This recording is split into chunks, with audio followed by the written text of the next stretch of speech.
ہمارے بعد اس محفل میں افسانے بیاں ہوں گے، بہاریں ہم کو ڈھونڈیں گی، نہ جانے ہم کہاں ہوں گے۔ دوستو، آج کی اس ویڈیو میں فریدہ جلال کے بارے میں ہم آپ سے بات کریں گے۔ فریدہ جلال نے دلیپ صاحب کی auto biography substance and the shadow میں اپنے خیالات کا اظہار کرتے ہوئے کہا ہے، ہم نے جب سے فلمیں دیکھنے کا آغاز کیا تھا تب سے بطور ایک فیملی، یعنی میرا بھائی خالد، میری ممی اور میں دلیپ صاحب کے بہت بڑے پرستار رہے ہیں۔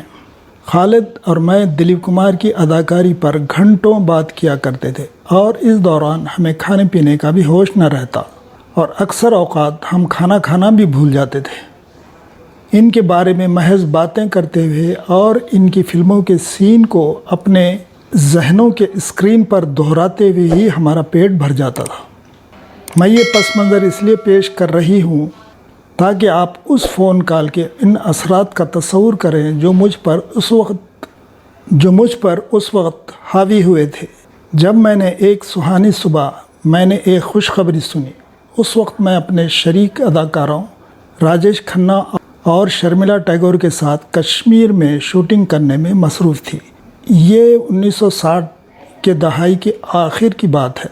فون کال خالد کی جانب سے تھی، جس نے بااعتماد ذرائع سے یہ سنا تھا، دلیپ صاحب گوپی میں مجھے اپنی بہن کے کردار کے لیے زیر غور لا رہے تھے۔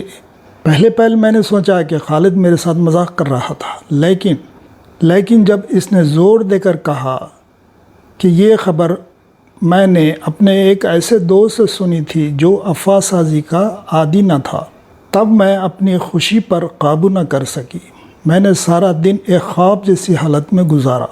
جب بھی میں پیچھے مڑ کر دیکھتی ہوں تب میں نہیں جانتی کہ میں نے اس دن جو اپنے سین دیے تھے وہ کیسے دیے تھے۔ خبر سچی تھی۔ جیسے ہی میں بمبئی پہنچی، مجھ سے کہا گیا کہ میں دلیپ صاحب کے بنگلے پر ان سے ملاقات کروں، لہٰذا میں اپنی ممی کے ساتھ اس ملاقات کے لیے روانہ ہوئی۔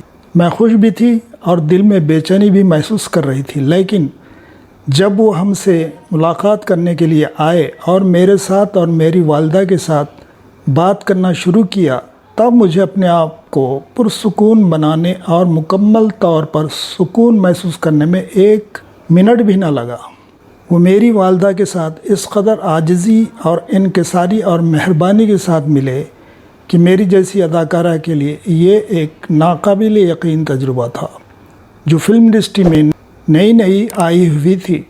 انہوں نے میرا کردار مجھے بیان کیا اور تب انتہائی حیران کن چیز میرے سامنے آئی۔ وہ تھی سارا جی کی والدہ نسیم بانو۔ خوبصورتی کا حسین شاہکار اور اسٹار میرے کمرے میں داخل ہوئی اور میرا ان کے ساتھ تعارف کروایا گیا۔ انہوں نے کہا کہ وہ اس کیریکٹر کے لیے میرے کپڑے ڈیزائن کریں گی جو میں فلم میں استعمال کروں گی۔ میں یقین ہی نہ کر سکی کہ یہ سب کچھ میرے ساتھ ہو رہا ہے، جو کہ ایک نئی اداکارہ تھی۔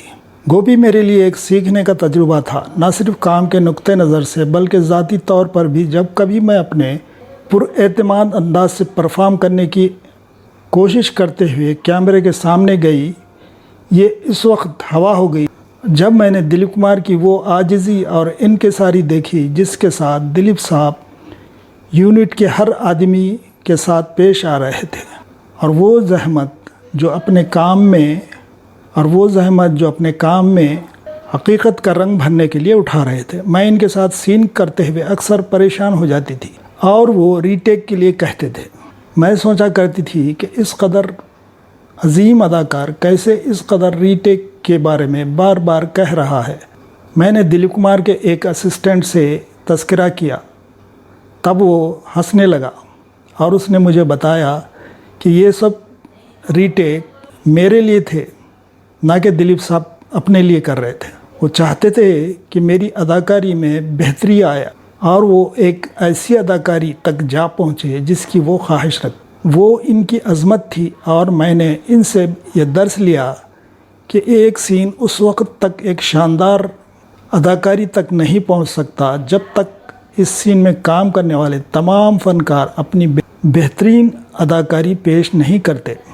بہت سے ہیرو محض اپنے کام کے معیار کے بارے میں فکر مند ہوتے ہیں اور وہ سین میں شامل دیگر فنکاروں کے کام کے معیار کے بارے میں بالکل فکر مند نہیں ہوتے۔ میں نے دلیپ صاحب سے پوچھا کیا میں انہیں بھائی جان کہہ کر مخاطب کر سکتی ہوں؟ انہوں نے جواب دیا ہاں کیوں نہیں، بے شک، اور اس وقت سے آج تک میں انہیں بھائی جان کہہ کر مخاطب کرتی ہوں۔ بھائی جان اور سائرہ بانو مدراس میں جس بنگلے میں ٹھہرے ہوئے تھے اکثر اس بنگلے پر ان سے ملاقات کرنے جایا کرتی اور میرا ہمیشہ بڑی گرم جوشی کے ساتھ استقبال کیا جاتا تھا۔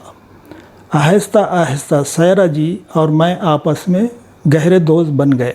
میں جانتی تھی کہ وہ آسانی سے کسی کو دوست نہیں بناتی۔ دوست بنانے کے معاملے میں وہ بے حد ریزرویشن رکھتی تھی۔ گوپی کی کاسٹ میں شامل ہونے کے بعد میں نے کئی فلمیں سائن کی۔ ایک مرتبہ گوپی کی شوٹنگ کولاپور مہاراشٹر میں ہو رہی تھی۔ میں دیر سے پہنچی اور بھائی جان پریشان تھے۔ انہوں نے مجھ سے کہا یاد رکھو ایک اداکار کی زندگی میں کامیابی بہت قیمتی ہوتی ہے۔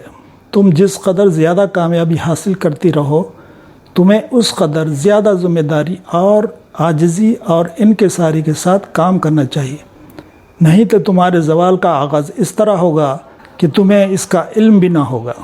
ممبئی میں ایک ایسے اپارٹمنٹ میں رہتی ہوں جو سائرہ جی کے بنگلے کے قریب ہی واقع تھا۔